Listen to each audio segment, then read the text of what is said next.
This is session 6 of our continuing conversation about getting beyond civil rights. And by that, I mean the law that we wrongly imagine and wrongly suppose would cure all of our problems of oppression and inequality and whatever else plagued us based upon race in America.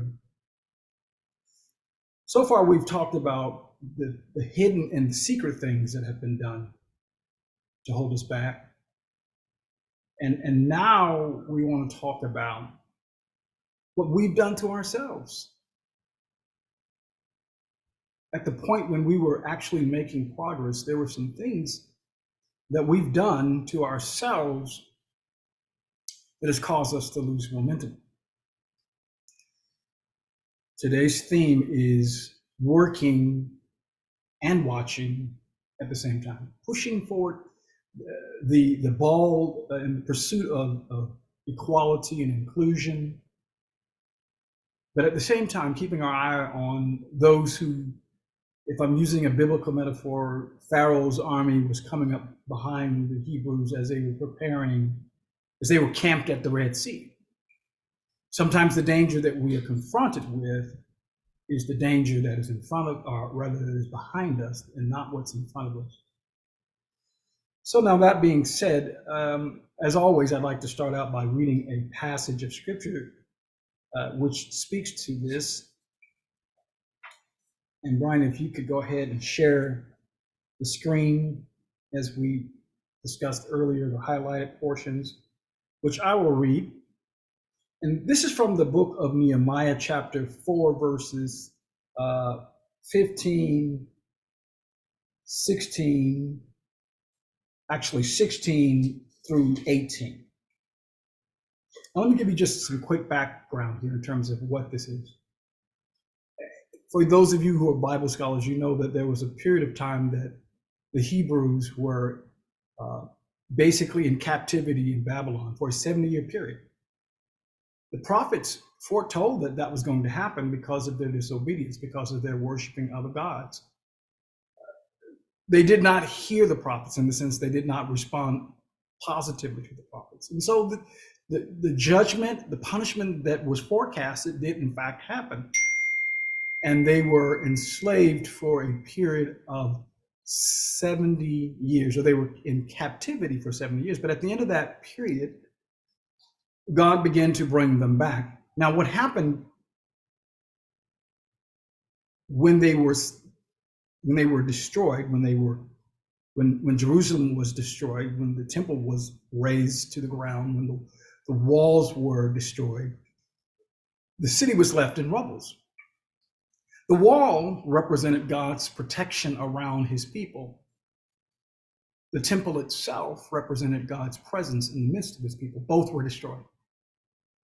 So the first thing that they do when they come back, Nehemiah and his group, Ezra, they say, well, we have to rebuild the wall. And then ultimately, beyond that, they have to rebuild the temple. In other words, they have to reestablish their relationship with God. The wall represented God's protection. So that was a major building project. But the Hebrews' enemies in the area did not want to see them reestablish themselves in Judea, in Jerusalem. So they tried various different ploys and tactics, some of which claiming to be a part and wanting to support their efforts, which we'll talk about that in just a moment, because one way that we err in terms of making group progress is that we align ourselves with the wrong people, the people who do not have our best interests at hand. So they tried to come to the people with this ploy. Actually, Brian, you can take the screen down for just a moment. I'm sorry, I'm talking too long when I should. Actually, I was going to read it, but I'm talking, so you can take it down and we'll bring it back up. I'm just giving you the background. So they aligned themselves with people who really didn't care. That's what we do, I should say. But the Jews, the Hebrews who came back from captivity in Persia, they understood that that was a ploy. So they resisted and they rejected the false offers to help build the wall. So when that didn't work, then the Hebrews' enemies put together a false narrative and sent it to the emperor, to the king, saying these Jews are trying to rise up and build an army, and they're trying to rebel against you. And so the building project, the building of the wall, had to come to an end until there was a ruling from the king. And the ruling came back. No, these people have authority and they have my permission. Do not interfere. Let them build. When they got permission a second time to go back and to rebuild, this time they did it with a certain degree of watchfulness, knowing that there are people out there that don't have your best interests at hand, no matter what is going on and what is happening. So Brian, pastor's trying to get in. You can try to see what is necessary to admit him as well. They are in. Okay, now they're in. All right. So now that's the background. They're in the process of building the wall. They thought, well, all was good. And then they realized that there were people still out there that were haters trying to block them. And I think that's a message for us. No matter how much progress we make, no matter who has put something in writing, because the king had put something in writing, and the king's writing and the king's seal was the law. No matter what, there's always going to be people out there who are trying to obstruct us, trying to deter us, trying to get us off track. We've got to stay focused. We've got to watch our backside and our front side as we move toward our pursuit of progress. That's a lesson that we learn from this reading. So now, Brian, please share this scripture. I will read it this time. I just didn't want to be off screen while I was talking too long. And again, now I'm reading Nehemiah chapter 4, verses 16 through 18.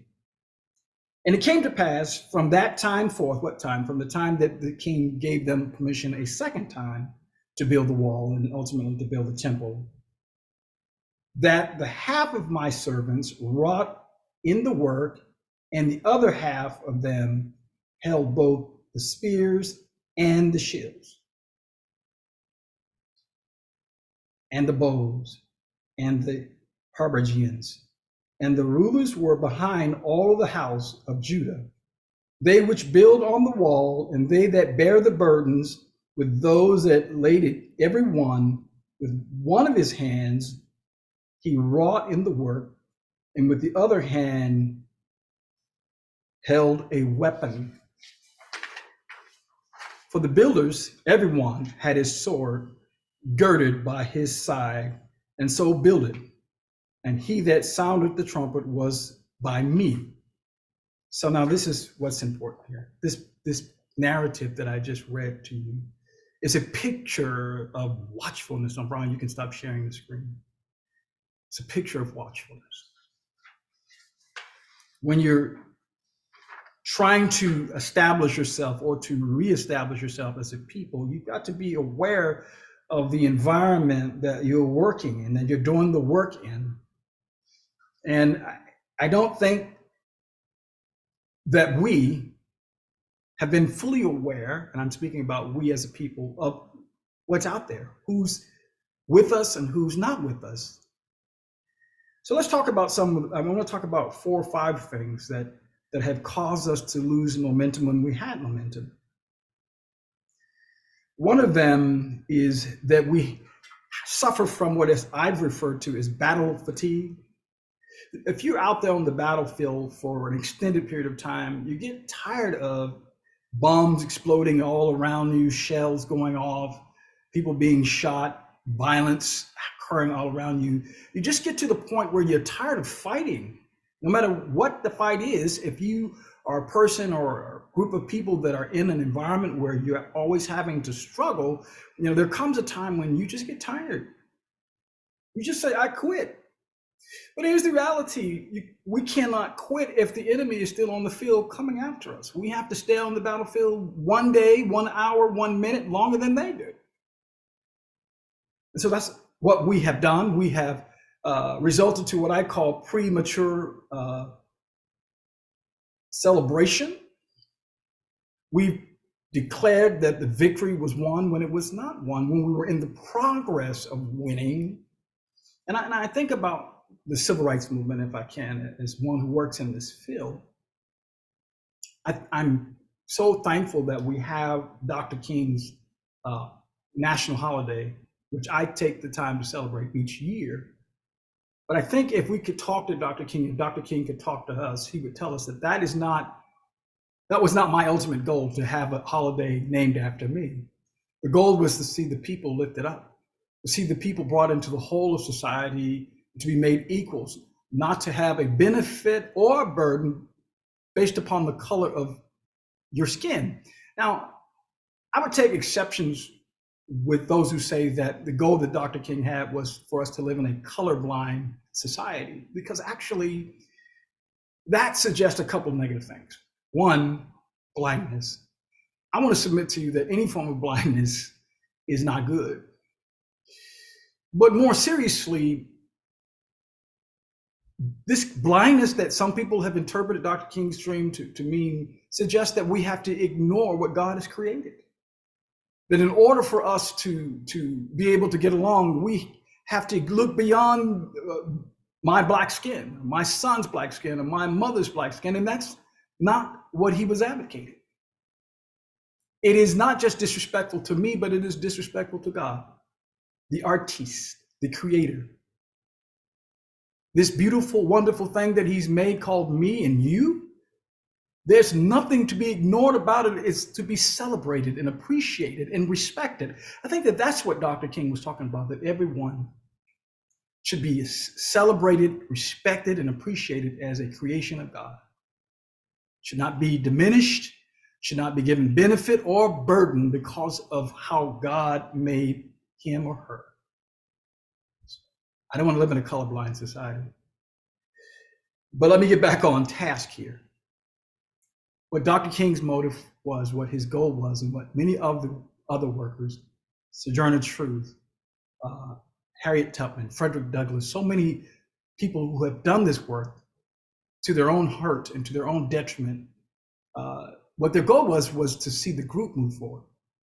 You know, Frederick Douglass escaped from slavery into freedom very early on as an adult, and he really didn't have to engage in the work of the abolitionist work.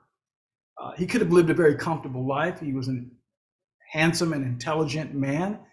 He was well-spoken. He could have made a comfortable living, just traveling around speaking. He did, in fact, make a comfortable living, but he spoke about the plight of his people. And arguably, we could say the very same thing about Dr. King. He came from a middle-class family. He was well-educated, highly intelligent. He could have used that intelligence for any reason, but he chose to use that intelligence to uplift the people. What people? Our people. He understood that the battle is ongoing. So getting to point number one, what has been our challenge is that we've declared victory when victory has not been won. Victory was in progress, but it wasn't won. Think about 2020 during the pandemic, when the whole world was marching because of what happened to George Floyd. We all saw him get murdered on television. It was painful. It was agonizing. It was representative of so much that we have endured as a people. Literally, symbolically, what the man, whoever the man is, foot or knee on our neck as a community, the whole world said enough is enough. And corporations and state governmental entities and local municipalities all pledged to support Black people, to finally throw off the final vestiges of slavery and segregation and all of its attendant miseries. We pledged. So what did we do? We celebrated. And in less than a year and a half, not only are we not celebrating diversity and inclusion, but now we have shifted. The pendulum has swung back so aggressively, so acutely, that now all of these conversations are taboo. Now all these conversations are unlawful in some cases. In some cases, some teachers can be arrested, certainly fired, for teaching about what America did in the past as it relates to the treatment of African Americans: slavery, segregation, Jim Crow, convict leasing, all the things, all of the dirty things that were done under the banner of democracy. We don't want to hear about it anymore. And if you talk about it, you're the problem. We didn't even get a chance to cash in on the checks that you said you were going to write before you changed your mind. And I'm not pointing that out to say that we should be angry at the majority, because see, the majority performs very consistently. They make promises that they don't keep. You know, my father told me something when I was younger. I didn't understand it and appreciate it, but he said that the majority of the treaties that this country made with Native Americans, they broke. You know, the civil rights laws, Civil Rights Act of 1866, the Civil Rights Act of 1875, the Civil Rights Act of 1964, the Voting Rights Act of 1965, the Fair Housing Act of 1968, the Community Reinvestment Act of 1978. These were all promises that we were going to do better as it relates to the issue of race. But we just have not done better. And in fact, we are doing worse. And so what we should do is learn from our past. So I've talked about the fact that one of the things that we do is prematurely celebrate. Let me go on to the next thing that we do. We put our trust in people who claim to be friends of ours, who say that they're going to be with us no matter what. In the same way that when Jesus told his disciples, I am going to be arrested, brought up on some bumped up charges, and crucified. And his disciples begin to say, well, no, I'll be there. And Peter, more than any other one of those disciples, vehemently, to the point of rebuking Jesus and telling him, I'm not going to let that happen, dog. You know, if we're talking in the vernacular of the people today, man, I got your back. I don't care if anyone else leaves, I'm not leaving. And guess what? He did leave. It's important to know who actually is going to be with us in the trenches when whatever goes down, whatever it is, when it actually goes down. See, in the past, when Abraham Lincoln freed the slaves, if we want to say that, with the Emancipation Proclamation, Abraham Lincoln was a Republican. He was one of the founding members of the Republican, or he was one of the original members of the Republican Party. And the Republican Party then stood for liberating slaves, among other things. So they were considered to be the quote unquote liberals. Today, the roles are reversed. The Republicans are the conservatives. They're essentially, if you list 9 policies that benefit Black people, and I'm not talking about individually, but collectively as a group, such as voting rights and laws that ensure that Black people have rights, have access to the ballots. If you look at 10 policies, you're going to see that those people who refer to themselves and think of themselves as conservatives, they are opposing those rights. And let me give you an example of that. 2 or 3 years ago, maybe 4, Florida had a constitutional amendment that was voted on, and 60% of the people voted that when a person is convicted of a felony and that person does their time, that they should have their rights reinstated. And that's democracy in motion. The majority of the people, and that, of course, that has to be white people and Hispanic people, because Black people are only 17% of the population in the state of Florida. So a considerable amount of white people said, look, once a person pays his dues or her dues, they should be able to come back into the fellowship of this democracy and participate and have a voice by voting. But the conservatives in the state of Florida said, well, that also means that you have to pay your fines and your fees, but we're not going to tell you what that is.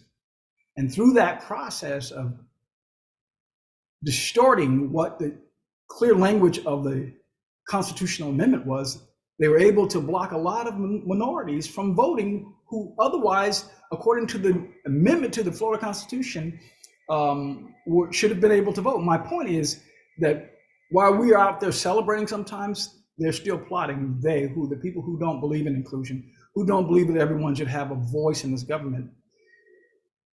But when they're plotting, we need to make sure that we are aligned with the right people.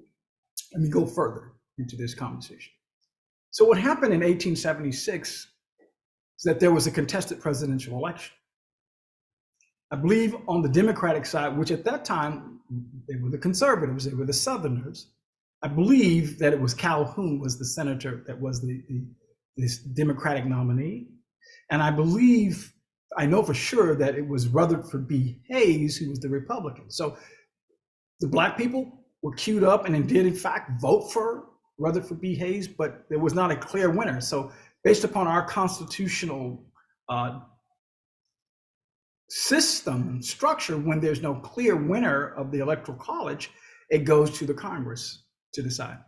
Now, let me give you a little bit of background further that what was going on. So after the Southerners lost the Civil War, they were sitting around planning and plotting and stewing, which we're going to get to in just another moment, about how they could come back for round two. Again, while we were celebrating and while we were overcoming and thanking the Lord, and we should have done all of those things. But the reading that I started out with Nehemiah, with one hand he was building something, and the other hand he had his weapon ready for the enemy to reoccur, to try to reassert himself.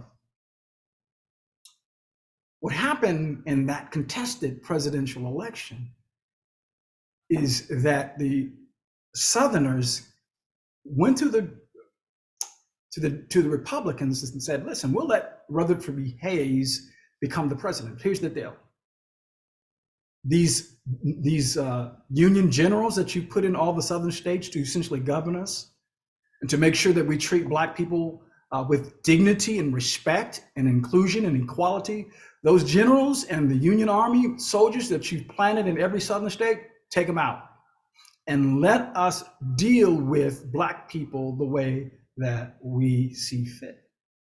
Now, meanwhile, Black people are celebrating. We're thinking, well, we're moving forward, man. Look, we're freed, and we got the Republicans on our side, and you know, they'll fight with us. They're in the trenches with us. But what happened was our friends, the Republicans, said to the Democrats, we'll take that deal. And in fact, what they did is they removed the Union generals from the South. And the rest, you know what happened. The rest was that we had lynchings. We had a proliferation of Black people being lynched and brutalized and imprisoned for every trivial thing, which included not being employed by a white person. That was a crime in certain states like Mississippi and Louisiana. You could be considered to be a vagrant if you were not gainfully employed by a white person. All of that happened after we were freed. All of that happened because we put our trust in a political party and in a political system, and we took our eyes off of the one true secure and the one true protector and the one true provider of our liberty, which is God himself. So point number two, how do we lose momentum in our political struggle? By putting our trust in the wrong thing, the wrong person, the wrong apparatus, the wrong structure. So let's bring it to today's conversation. Am I saying you shouldn't be a Democrat or you shouldn't be a Republican? I'm not saying that you should be one or the other, but what I am saying is that there is no salvation for you or me, for no people, and certainly no Black people in a political party system. Because what the parties exist to do is to gain power. Parties are not motivated, they're not driven, they're not guided by principle. So we can't put our trust in them. We have to trust in God, and we have to trust in ourselves. Let me take you to another thing that I think, the third thing that I think caused us to lose momentum is that we didn't understand that. And I was looking at a documentary earlier today that's done by a New York Times writer named Charles Blow. For those of you who want to get the extra after the lecture, I hope that what I am talking about in each of these sessions whet your appetite. I can never give you all the information that is out there, but I hope that I'm whetting your appetite and kicking up your curiosity to want to do some further inquiry. But there's a person who did a documentary, and I believe it's on HBO Max. It's talking about why Black people should move back to the South, what we call reverse migration. Those of you that have heard me lecture on this before, the fact is that 6 million people, 6 million Black people left the South.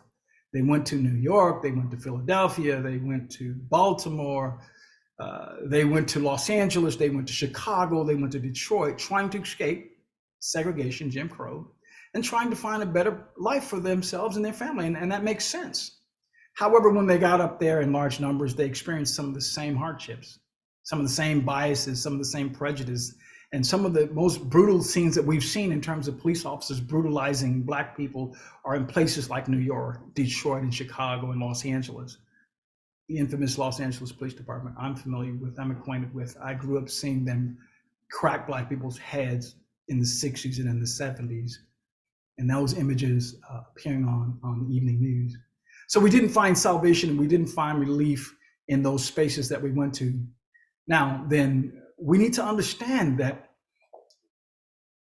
politically speaking, the name of the game is numbers. Let me give you two examples and then I'll move on. And why I'm talking about what has stalled our progress. This is what this session is about, this lecture is about, what has stalled our progress as a people. We thought that if we change the laws, right, that the laws would change people. No, the laws don't change people, people change laws. But the law cannot get into the heart and the mind and the soul and the thinking of people. Frederick Douglass said that power concedes nothing without a demand. Once people have power, whoever they are, and that includes Black people, by the way, throughout world history, they want to hold on to it, and they will do whatever they need to do, whatever they deem they need to do to keep that power. That's why in the South in particular, in places like Mississippi, Alabama, and Florida, they are gerrymandering the state legislative districts so that Blacks are not represented proportionately in the state legislature, because most of what affects us on a daily basis, the laws that affect us on a daily basis are passed in the state legislatures. And Blacks throughout the South, where we have the numbers, are not proportionally represented there because those who have power want to hold on to power. But that being said, the name of the game is numbers. I'm gonna give you two examples. Atlanta, Georgia is a mecca for Black people, Black progress, Black business. The Black population in the state of Georgia is right at 33%. And that is why right now there is a US Senator, a Black gentleman by the name of Raphael Warnock. He is a Baptist minister and a true minister, not just entitled, a true man of God. And he's a Black man, and he got elected twice. And it's because of the numbers. When Black people get to 33% of the population of any state, then they have real political power. Then others that, whether they like them or not, they have to bargain with them. They have to deal with them because they are a force to be reckoned with. So that's why you have a Black US Senator in Georgia. And you almost, if the governor there didn't cheat 2 or 3 years ago, you'd have had Governor Stacey Abrams, and you still might get Governor Stacey Abrams down the line because she's putting in that infrastructure and Black people are continuing to move to Georgia. Another state that you may not think of as the South, but that is the South, is Maryland. Maryland has a Black population of 32%. 32% of all the people in the state of Maryland, Black, and they have a Black governor. And it's not that the people of Maryland have rethought their deeds and their past actions and their misdeeds and have now decided to come to the table of brotherhood and include all people. Maybe there's some of that, but there's always been white people in this country who were opposed to black people being oppressed. They were opposed to segregation. They were opposed to Jim Crow. They were opposed to slavery.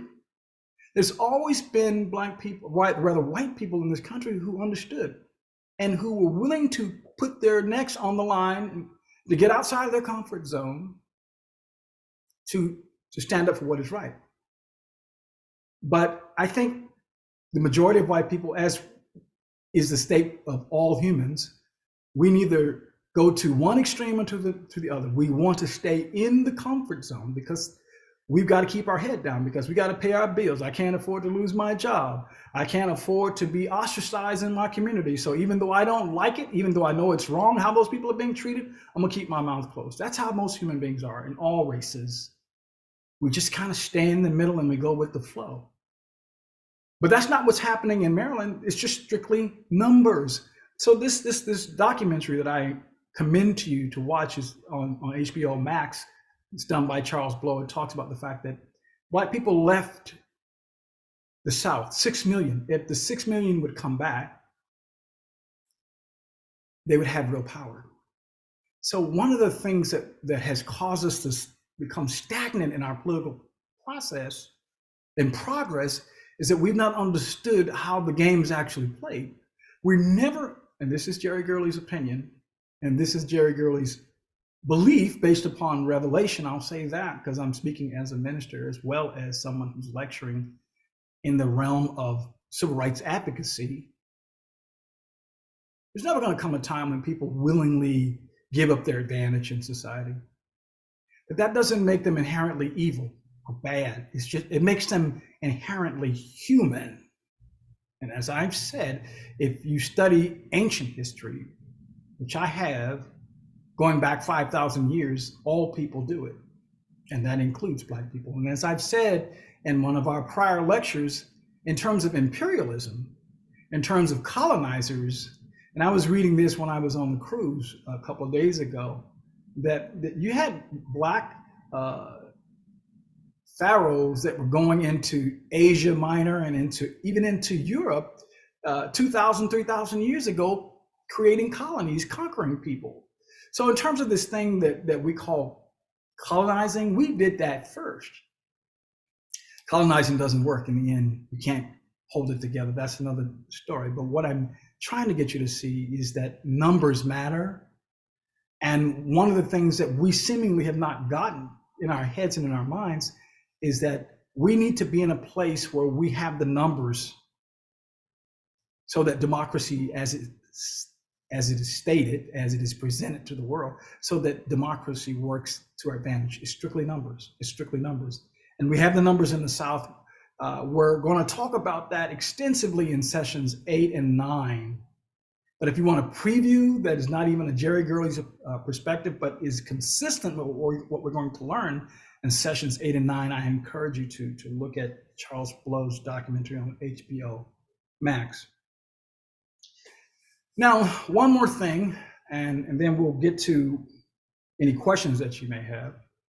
One more thing in terms of how we have lost ground or why we've lost ground is that we've allowed the opponent, whoever the opponent is, I won't use the word enemy, because biblically I think that all human beings have one common enemy, and that's Satan.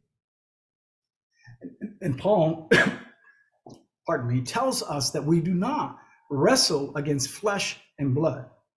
That is to say, human beings. Humans are agents, are vehicles through which spiritual beings work. So our enemy is the devil, but our opponents on the battlefield on any given day may be people of a certain political persuasion or people of a certain color or people of a certain ethnic group, but the enemy is constant. He's the devil.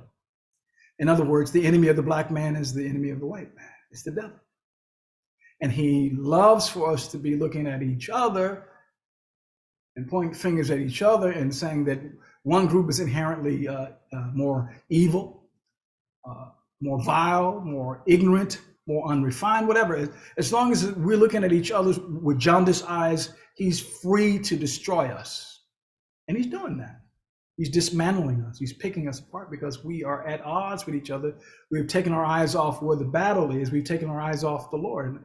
And what I'm suggesting to you is that we've got to get our eyes back on God as a people. That's something that we talked about in past lectures, that above all other Americans, we go to church more than others. We believe in God more than others. We pray more than others. So then let's use that to our benefit and to our advantage to get specific guidance from God in terms of what we need to do, because the enemy is still coming, and he's using whatever vehicle he can use. And yes, there's people in this society who pretty much, if they could, they would push us all the way back to slavery. Pretty much, if they could, they would send us to Africa. We were in Haiti. I'm going to say, I guess it was Tuesday, we were in Haiti. And I was telling my beautiful wife that I would love to do a lecture, to do a cruise where as we go through the Caribbean islands, we talk about the actual slave history, how these people, these beautiful, gorgeous, intelligent, vibrant people, how they got there. It's slavery. But in Haiti, what we don't know about Haiti, that there's a connection between Haiti and the United States, between Black people in this country and the people in Haiti. Some of us actually, if you do the genetic testing through Ancestry, you'll see that we actually are literally related. But we're related in this respect as well, which most of us don't know because it was never taught in history, that when Abraham Lincoln was contemplating signing the Emancipation Proclamation, he called a bunch of the religious leaders into the White House.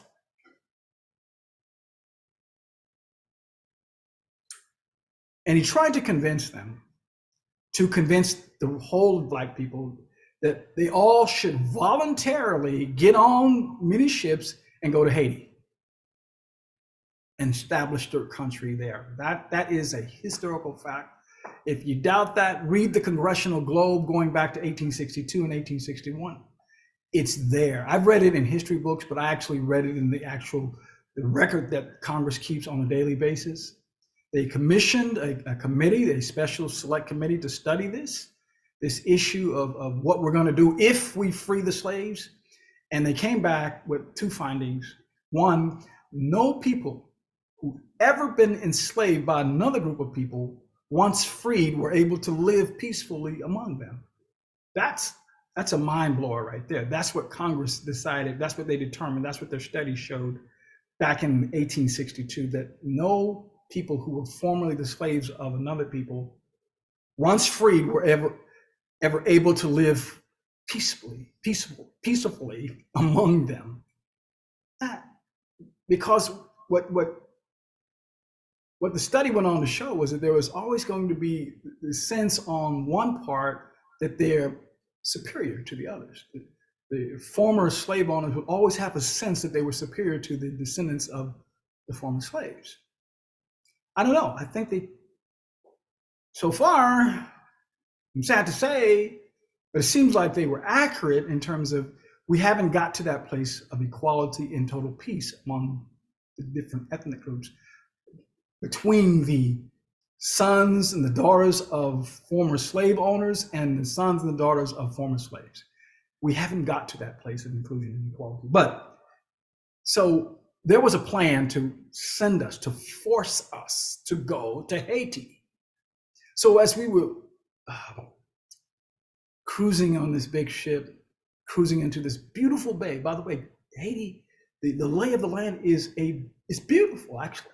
I know that when people hear the word or the name Haiti, beauty is not one of the things that come to our mind, and that's because of how Haiti's been presented by the West. And there's a long story behind that, but the actual territory, it's beautiful. But we didn't know that there was really, at that level, there was never a plan to bring us in and to include us into the whole, into the mainstream of the brotherhood of Americans. It was like, if we free you, you got to get out. But thankfully, people like Frederick Douglass said, no, we're good. We want you to live up to that creed that we hold these truths to be self-evident, that you said that you believed in. We want you to walk that out, to live that out. And people like Frederick Douglass have been insisting and demanding, because you can't come begging as though I really don't deserve this, but if you could see it in the kindness of your heart. No, justice, rather, is something that has to be demanded, because power concedes nothing without a demand. A demand is something that's more intense and is a higher level than a request.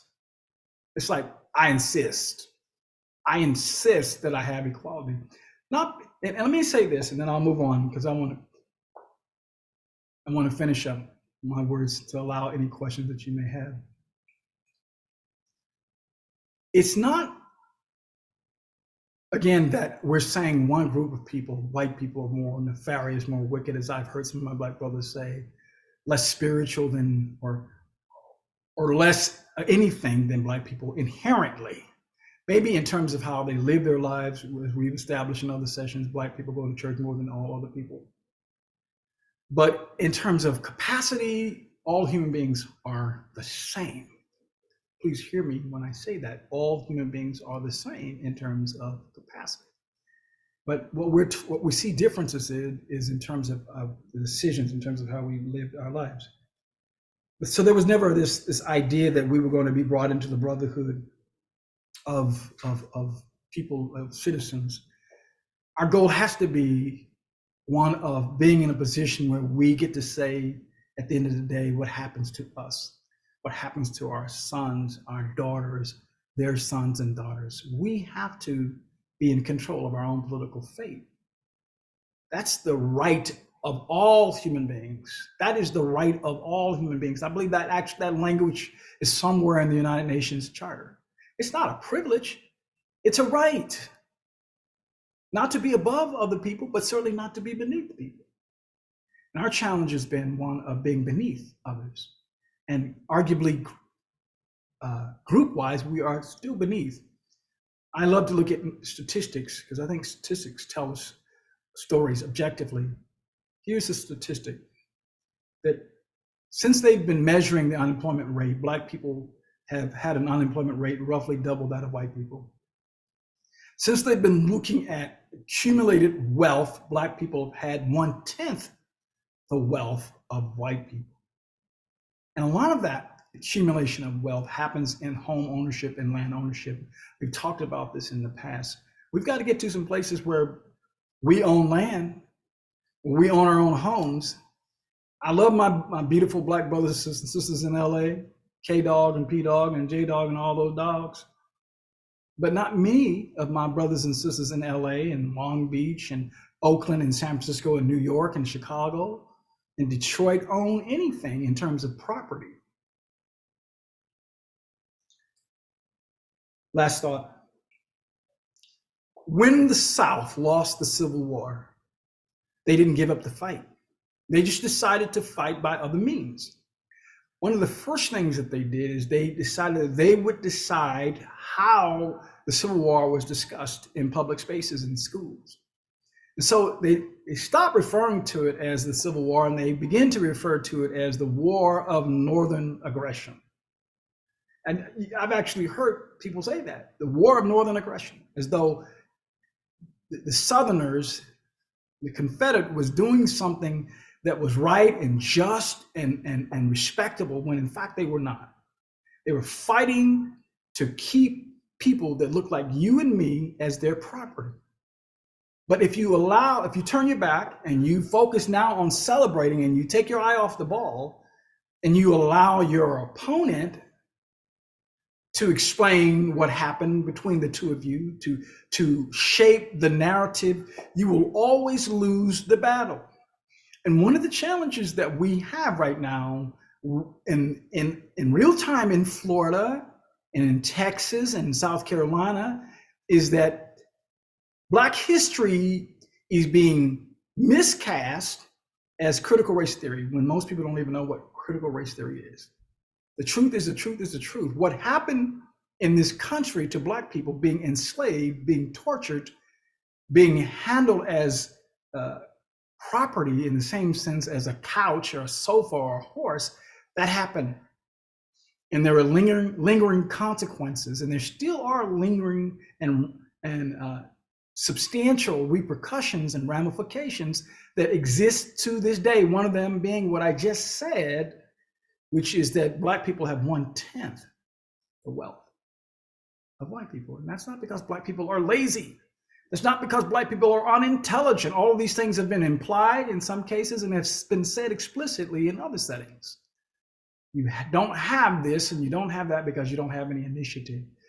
There was a guy named Dinesh D'Souza, who was an Indian guy, who was a college professor, who was a conservative. This guy ended up going to prison.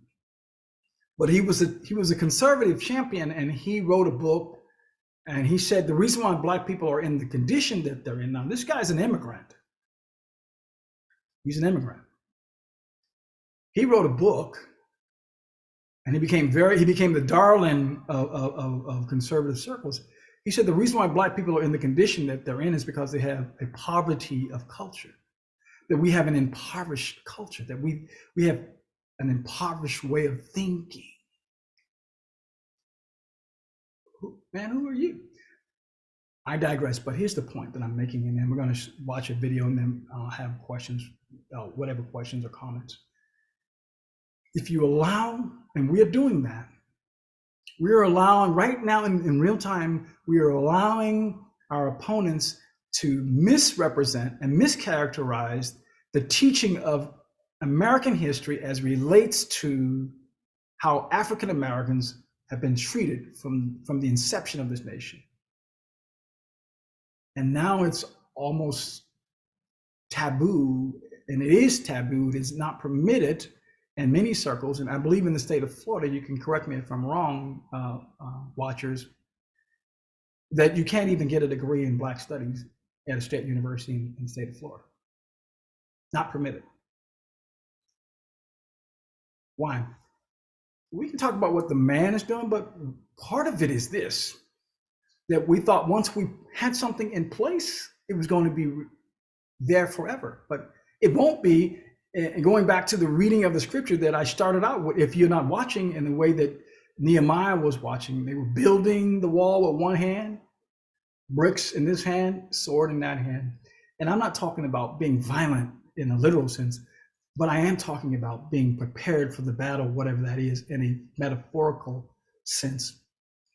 We live in a battle zone. I don't like it. I don't like to fight. I don't want to fight. Terry, if you're listening, Terry's my sister. We lived in a place called Signal Hill.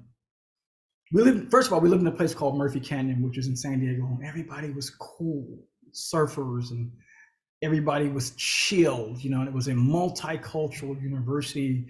And when new people came to the neighborhood, you'd go up to them and you say, "Hey, my name is Jerry. Hey, my name is Bob. Oh, hey, Bob. Hey, Jerry." So my father gets out of the Navy. We moved to the hood, Signal Hill. And, on my San Diego way, I go up to these people in the neighborhood and say, "Hey, my name is Jerry." They're like, "Jerry? What kind of name is that, man?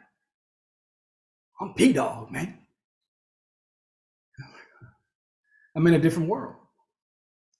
I'm in a world, in an environment where we're fighting every other day. And people are fighting just to establish pecking order. And I didn't like it. I didn't want to fight. Every time that I hit someone physically with my fist, I thought, wow, this is so unnecessary, even though I actually became pretty good at it.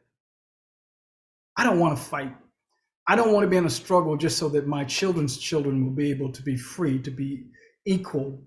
But if I'm in a fight, I'm in a fight. If we're in a fight, we're in a fight. If we're in a struggle, we're in a struggle. So we have to be sober. We have to be vigilant. We have to be watchful. And we have to be determined. That's what I'm saying. I think you get the point. We're in the middle of a struggle right now to revise history as it relates to race. And folks, we have something that's very powerful. Each one of you, I'm lecturing tonight, but each one of you have your own voice and your own spaces of influence. Your children, your students, your neighbors, your friends. Uh, we have to tell the real story about slavery, not to shame anyone, not to make anyone feel guilty, but to make sure it doesn't happen again. Those who do not study history, and you've heard this quote before, are doomed to repeat it. And you've heard me say this before also, that when you go to the doctor for the first time, if that doctor is competent, what that doctor wants to know is your history, but not only your history, your mother's history, your father's history, your grandmother's history, medically, because that is indicative of what might happen to you or happen in you. So there's predictive, there's medicinal, there's preventative value in knowing what is true and what is right. We cannot afford to allow our opponents to bend the narrative and to distort the narrative, and that's what's happening. And that's also been one of the reasons why we have lost progress, because we've handed it off to someone else to tell our story. Whose responsibility is it to tell our story? To our children? To our grandchildren? It's our responsibility. All right. So much for the lecture. I see that there's some comments or questions. Thank you all for coming on the Sunday afternoon. I apologize for having to bounce around, but there's been some things that are happening. We should be back on task for Saturday morning at 10 o'clock. But there's been some people who were ill, and unfortunately some people who passed away. But we're going to continue to push forward. This is important information. And also, it's going up on YouTube on the church's site, calltofreedom.com. Tell someone to go look at some of these videos. And then also on the Freedom and Justice Institute, there's some shorts on Facebook, just snippets from this lecture that will be up in past lectures. Just if you see something, one of those snippets, share it with someone. We're trying to get information out. We're not trying to elevate Jerry. We're trying to elevate truth. Because falsity and falsehood and lies are being elevated. It's our responsibility to tell the truth about us.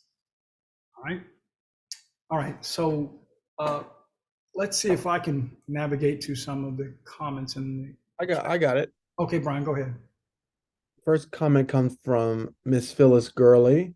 Mm-hmm. It appears to me that once we figure out the game, they change the rules, and it is extremely exhausting. Yeah, Phyllis, you're right, Phyllis. The rules are being changed because the name of the game is, once you get power, hold on to it by any means necessary. That's really the only rule, and it's not just an American rule; it's a human rule. Okay, so what I think, and some people will take exception with me, and that's fine. There's something that we teach called American exceptionalism, which means that because we have certain rules, that we have a constitution, we have certain structure, that we are exceptional in the world above all other people. Well, we are different, but exceptional, I'm going to say no. I'm going to say not that we are nefarious, because some of my beautiful Black brothers and sisters say that America is the most evil nation that has ever existed on the face of the earth. Look at what they did to Black people. Look at what they did to Native Americans. I will simply say that America is pretty consistent with what empires have done throughout time. So I neither elevate them nor demote them. I say that they're human, and therefore we should conduct ourselves accordingly. But the rule, Phyllis, is once you get power, you hold on to it by any means necessary. You don't concede anything. You hold on to it. And that's what's happening with how our laws are being manipulated, how our teachers are being told, and even librarians are being afraid that they could get arrested because certain books are in the library. Now, again, some books are there that probably shouldn't have been there. But books that relate to race, and how Black people were treated, because someone says that they're offended by that, that's nonsense. But we need to make our voices heard. We need to let the state legislature, we need to let the library council or whoever runs the library in Orange County or Osceola County or Lake County, wherever you live, we need to let them know that's not acceptable to us. We have a voice, we have a concern, we have a narrative, we have a story, and it needs to be told, and it will not be silenced. That's our obligation. All right, Brian. The next one comes from Sister Tanja Filmore. Okay. He says, nothing has changed. As you have said before, history repeats itself. Well, yes, Sister Tanja, and everyone else. The one thing that is reliable is that human beings behave the same way over time. So if you want to know how people are going to behave in the future, look at what they've done in the past. That's why the quote from Maya Angelou is so powerful. When people show you who they are, believe them. Believe them the first time. Don't say, oh, they didn't mean it. Well, they've changed. And listen, folks, let me just qualify this statement. We know that through Christ, people can change. This is the foundation of what we believe. But a secular entity, a country, a system of rules and government can't be saved. You understand? Salvation is an individual thing. So that America or Canada or South Africa cannot, as a nation, quote unquote, be saved. Rules cannot save us. Being in a system cannot save us. Being on a particular flag cannot save us. So if people tell you who they are, believe them the first time. And then, if they change, if they live it out and walk it out over time, then maybe they've changed.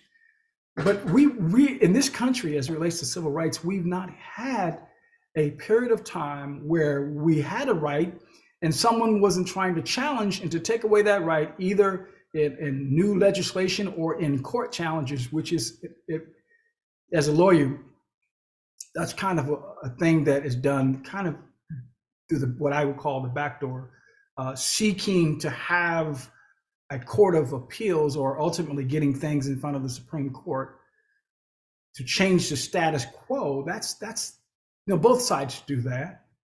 And that's why I actually love the Bible and God's word, because it doesn't change. No matter who's the president of the United States, no matter who's controlling the Senate or who's controlling the House, the word of God does not change. The principles that are articulated in the truths and the statutes and the testimony of God are constant and dependable and reliable. But man's law, it's easily manipulable. It changes. And as I've said in other sessions, I'll say this and then I'll be through talking unless there's more comments. The law is a statement about what a particular generation thinks is important. Now, what happens, and we talked about this in our first lecture when we talked about the concept of intergenerational erosion. What happens is between generation 1 and generation 2 often is that the baton falls to the ground. We don't transfer, we don't pass on our commitments that we made. And so the next generation comes along and say, well, that's not what we're committed to. That's not what we believe in, that's what y'all believed in. And in terms of us as a community, we've got to make sure that we minimize intergenerational erosion. What that means, Sister Tanja, is that when you have time and you are spending time with Jordan and when you're spending time with Anthony, you need to drop a bug strategically in their ear about big picture things. What that means, Sister Angie, is that you need to talk to Christopher about big picture things. What that means, Phyllis and Jerry's, even though you have grown children, you need to talk to them about big picture things. When do we stop talking about what's important? Never.